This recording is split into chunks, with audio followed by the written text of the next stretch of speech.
a very unusual question was asked during Prime Minister's Questions this week. The Labour MP Tahrir Ali, Birmingham MP, got up and asked Keir Starmer if he would effectively introduce blasphemy laws fit for the 21st century, it seems. November marks Islamophobia Awareness Month.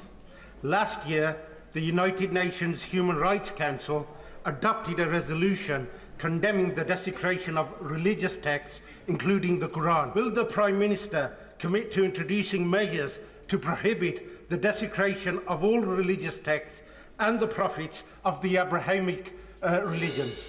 He was complaining that lots of people are apparently desecrating holy books. There needs to be a ban on the desecration of Abrahamic faiths, books related to the Abrahamic faith, and it's essentially calling for a blasphemy law. And perhaps even more shocking was that Keir Starmer didn't actually put down this request. He didn't say, no, what century is this?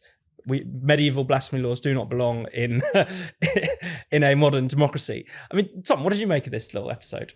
It was depressingly unsurprising, I suppose. I mean, this is one thing which comes up from time to time. You will have someone get up in Parliament. I believe Naz Shah, Labour MP, was the last person to essentially propose that we needed some form of blasphemy law in order to protect against the depiction or the depiction of the Prophet Muhammad or the desecration of religious texts more broadly. It's often presented in this case, the MP suggested that all Abrahamic faiths, why just Abrahamic, I'm not sure, yeah.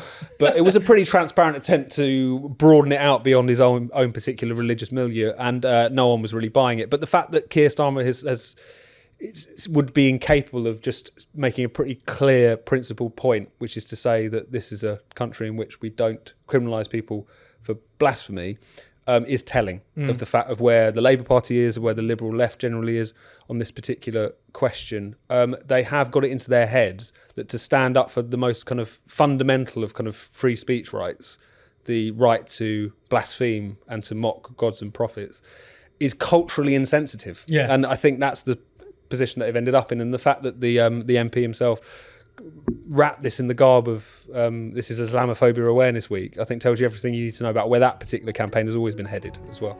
Yeah, definitely. I mean, it just made it clear, explicit, that Islamophobia is about stopping criticism of Islam itself, not so much about racism against Muslims, which we all object to, whereas obviously everyone should have the right to criticise and mock Islam as they see fit. Yeah, well, it attempts to encode a really regressive idea that, as you say, it's like a race, that adhering to a certain set of religious beliefs about Islam is identical to a race, i.e. that you couldn't change them, you couldn't wake up one day and change your mind on these things, you'll always be defined by that. And it really is, I mean, it's not medieval, strictly speaking, the blasphemy law, because it's recast in the contemporary identity politics kind of language, where what we're talking about here is hurting people's feelings and their offence and damaging their sense of self. And you're right to point out that the MP in question tried to make it about Abrahamic religions, but I think everybody knows that there are no Christians out on, or at least I haven't met any Christians out on campaigns to stop criticisms of the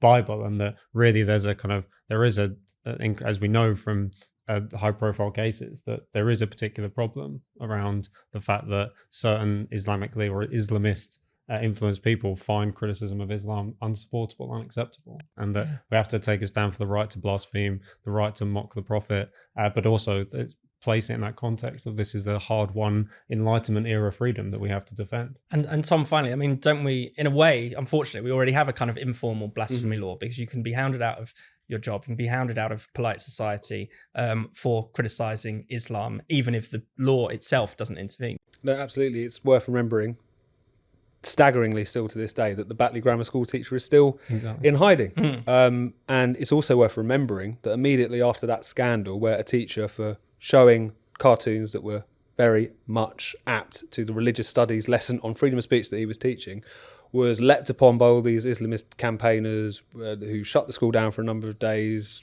flooded his inbox with death threats, and then led to him having to essentially flee with his family for his life.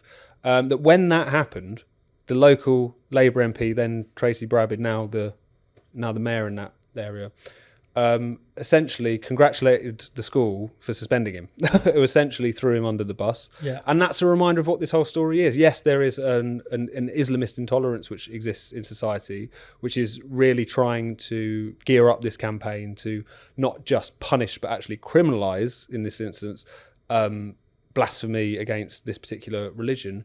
But the problem has always been that that's met a sense of, at best, ambivalence, if not kind of tacit support amongst the liberal left, who have, for some bizarre reason, come to see the idea of freedom of speech as essentially something that you cannot reconcile with Muslim Brits, which to me is the most anti-Muslim thing you could possibly suggest, that they're not capable of the cut and thrust of a free society in the way that anyone else is. So it's always been that combination of, yes, the campaigners who are pushing for this sort of thing, but also the way in which certain sections of politics, particularly the kind of liberal left, are quite willing to swing open that door at various points.